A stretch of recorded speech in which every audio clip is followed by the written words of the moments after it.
January 26, 2017, Cleveland, Ohio. By late afternoon, the daylight was already thinning and the cold sat heavy over the east side. Around 4:00 p.m., Alianna DeFreeze realized something was wrong. Her 14-year-old daughter, Alianna DeFreeze, still had not come home.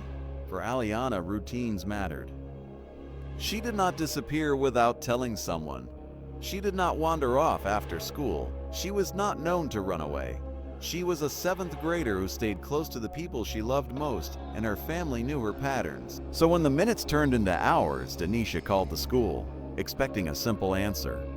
Instead, she heard something that made her stomach drop. Alianna had not been to school at all that day. That made no sense. Alianna had left home around 6:30 a.m., giving herself more than enough time. Her mother had walked her to the bus stop near the 3400 block of East 149th Street, the same stop they used all the time. Alianna's route was familiar. She would ride an RTA bus, get off at East 93rd Street in the Kinsman area, then transfer to a second bus to reach E-Prep and Village Prep Woodland Hills. But somewhere between that first bus and her school building, Alianna vanished. The confusion quickly turned into panic because there was another detail that didn't fit. Alianna's school had a system that sent automatic alerts to parents. If a child didn't show up, a message was supposed to go out. Alianna had received nothing. No warning, no call, no automated message. Hours had passed before anyone even knew Alianna was missing. Alianna was a child with a developmental disability. She was known for being loving, bright, and bubbly, the kind of girl who carried a smile without trying. She adored her close family, and they adored her back with the kind of protectiveness that comes from knowing the world can be cruel. As word spread, the search for Alianna moved fast. Her family, her neighbors, people who didn't even know her personally, they poured into the streets because a child was missing in the cold, and every minute mattered. The buses Alianna rode were equipped with security cameras. That meant there was at least one piece of the day that could be replayed. When the footage was reviewed, Alianna appeared on camera doing what she always did, moving through her morning like it was normal. She wasn't running. She wasn't panicked. She wasn't acting like a child planning to disappear. She was simply going to school. But then something in the footage caught attention. A man in a white hoodie was behind her. He didn't just pass by. He stayed close. Then he followed her. Outside, the temperature was dropping. Snow was beginning to fall. The kind of weather that turns sidewalks into traps and makes the body lose heat quickly. In Cleveland in late January, a missing child isn't just missing. A missing child is in danger from the cold itself. The search became a race against time. The first step was to build Alianna's last known timeline. Family members were questioned. Friends, classmates, teachers. The goal was simple: find the moment her routine broke. But nothing in her life suggested she was hiding something or planning to run. No secret conflict, no sudden behavior change, no indication she was leaving on purpose. Her relatives and the people closest to her came to the same conclusion. This was not a runaway. This was a disappearance. Houses belonging to friends and family were checked. The familiar places were searched first because sometimes missing children end up in the most obvious spot. Alianna was nowhere, and as the daylight faded, one idea began to harden into something terrifying. A stranger had taken her. Officers began canvassing the area around where Alianna transferred bus. The Kinsman neighborhood was filled with abandoned properties, structures that sat empty and open, sometimes used for illegal activity, sometimes simply left to rot. They became the focus because they were everywhere and they were easy places to hide. A group of officers was dispatched to search abandoned houses near the 9400 block of Fuller Avenue, not far from where Alianna would have changed buses. It was an enormous task.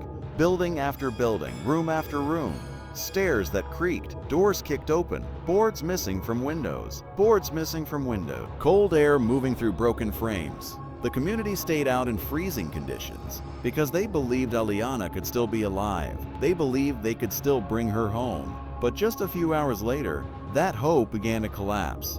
Inside one abandoned house, an officer found a body. The scene was brutal. The girl was naked and lying in a pool of blood. There was blood leading through the house, a trail that ended in a dining room.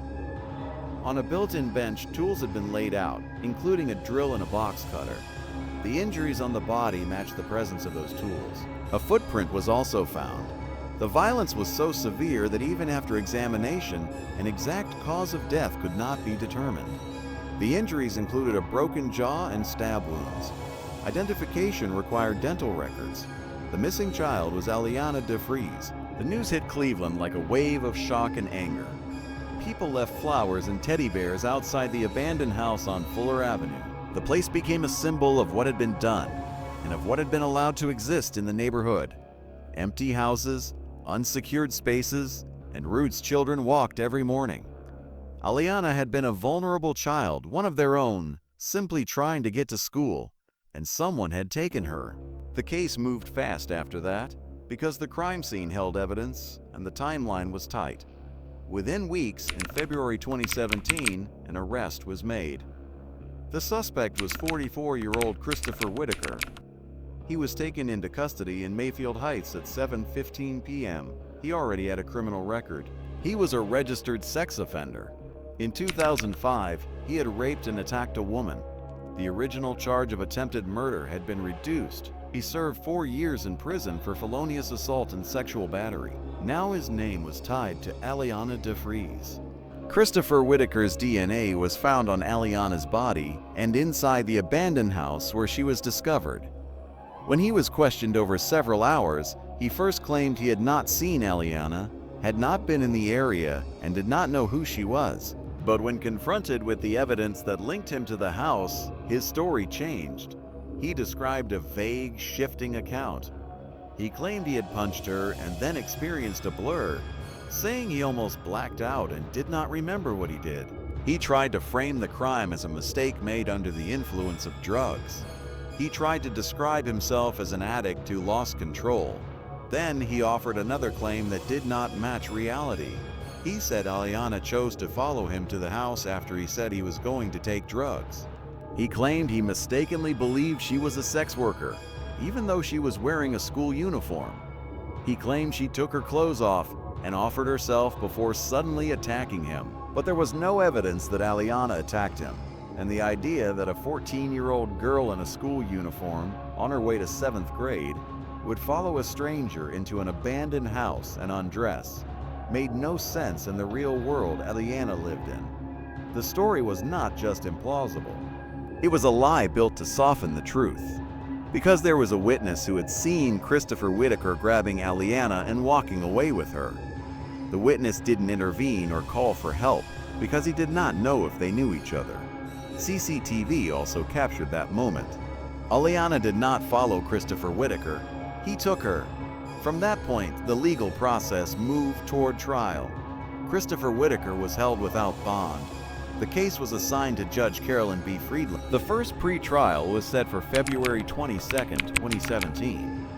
When the trial began, Christopher Whitaker sat with a blank, stoic posture, hands clasped, showing little reaction even as the details of what happened to Alianna were described in full. The tools used in the assault and murder became central to the evidence.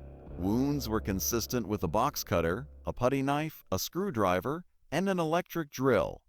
The injuries were methodical and extreme, not random, not careless, not the work of someone who simply snapped and then stopped. Christopher Whitaker did not contest the aggravated murder, rape, and kidnapping charges. His defense team did not cross-examine witnesses during the main phase. The approach was not focused on proving innocence, it was focused on punishment. In court, Alianna's mother testified about her daughter's routine, about how Alianna never went anywhere without telling her. The moment Denisha learned Alianna had not even been in school that day was the moment her world split open. Her family carried grief that had no easy shape. Her father spoke outside about the kind of wound that never closes.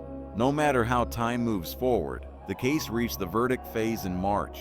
On March 13th, the jury found Christopher Whitaker guilty. Guilty of aggravated murder, guilty of kidnapping, guilty of rape, guilty across counts that showed the full chain of what happened. A child taken off her route, assaulted, murdered, and discarded in a vacant house like she was nothing. In the penalty phase, the question became whether he would spend life behind bars or face a death sentence. Christopher Whitaker spoke in court, presenting himself as remorseful and claiming he wanted closure for the DeFreeze family. He said he did not want a circus. He said he would not hide behind drugs or alcohol. But the pattern of his statements and the shifting stories showed that even in confession, he tried to control the narrative. In the end, the sentence was death. Judge Carolyn B. Friedland sentenced Christopher Whitaker to death and added 48 years for other charges, including obstruction of justice, aggravated burglary, felonious assault, rape, and gross abuse of a corpse. The reaction from Alianna's family was raw and divided. Some wanted life without parole because it meant a long stretch of suffering and certainty. Others accepted the death sentence as justice. What remained unchanged was the central fact. Alianna was gone, and nothing in any courtroom could return her. As part of the death penalty process in Ohio, Christopher Whitaker received an automatic appeal. His lawyers argued that his admission and his decision not to contest guilt should have weighed more heavily as mitigation. They raised multiple legal issues in an attempt to overturn the death sentence and replace it with life without parole. Christopher Whitaker did not appear for the appeal hearing. Ultimately, the Ohio Supreme Court unanimously upheld 2 of the 3 capital convictions. His death sentence remained in place. His execution was scheduled for July 2026. But Ohio had not carried out an execution since 2018, due to the state being unable to find a replacement for lethal injection drugs. Even so, Christopher Whitaker remained on death row, his sentence unchanged. While the legal system moved through appeals and dates, the physical place where Alianna was found continued to exist as a wound in the neighborhood. In December 2018, the abandoned house on Fuller Avenue was demolished, but demolition did not erase what happened there. The memory stayed, and so did the fear that other vacant homes in Cleveland could become the setting for another tragedy. Then came changes that carried Alianna's name. 1 month after the house was demolished, Alianna's alert bill was signed into law. The law required schools to alert parents within 2 hours if their child failed to show up for school. The reason behind the law was painfully clear. If Denisha had received immediate notice that Alianna had not arrived, the search could have begun earlier. Minutes matter in abductions. Hours matter even more. And in this case, the delay was built into the system that was supposed to protect children. Alianna's family also filed a wrongful death lawsuit. The defendants included Christopher Whitaker, E-Prep, and Village Prep Woodland Hills, the City of Cleveland, Friends of Breakthrough Schools, the Cleveland Metropolitan School District, and the owner of the abandoned house where Alianna was found. The lawsuit argued that multiple failures contributed to the conditions that made the crime possible and delayed the response when Alianna went missing. The family sought $15 million in compensatory and punitive damages. A settlement was later reached, reported at about $1 million. But money was never the point. The point was that Alianna's life had been taken, and the people who loved her refused to let the story end at the murder. In the wake of the loss, Alianna's family built something in her name. They created the Alianna DeFreeze Let's Make a Change Foundation, a nonprofit focused on helping low-income families and pushing for safer routes to school. They aimed at the issue of abandoned homes, the same kind of buildings that had become part of Alianna's final hours. They partnered with Toys for Tots to hand out toys during the holidays to children who might not otherwise receive gifts. They helped create spaces for grief and recovery through counseling and trauma support efforts. They created walls of love around Cleveland and beyond, public spaces filled with essential items for people in need. A major milestone came with the 500th wall, dedicated in Alianna's honor. In the middle of a crime that should never have happened, her family created a legacy that kept moving, turning pain into action and action into protection for other children. Alianna DeFreeze was a bright, creative, joyful young girl who should have had her whole life ahead of her. On January 26, 2017, she left home to go to school. She followed her normal route. She boarded a bus. She stepped off. And in the space between one stop and the next, Christopher Whitaker intercepted her path. He took her into an abandoned house on Fuller Avenue. He assaulted her. He murdered her with tools that showed intent and cruelty. He left her there. And from that single day, Cleveland changed. Not because the city had never known violence, but because this was a child taken on a school morning on a route that families trusted. The story ended with a conviction, a death sentence, and a scheduled execution. But it also continued through a law that demanded faster school alerts, through calls for accountability over abandoned properties, and through a foundation that carried Alianna's name into the lives of other families who needed support.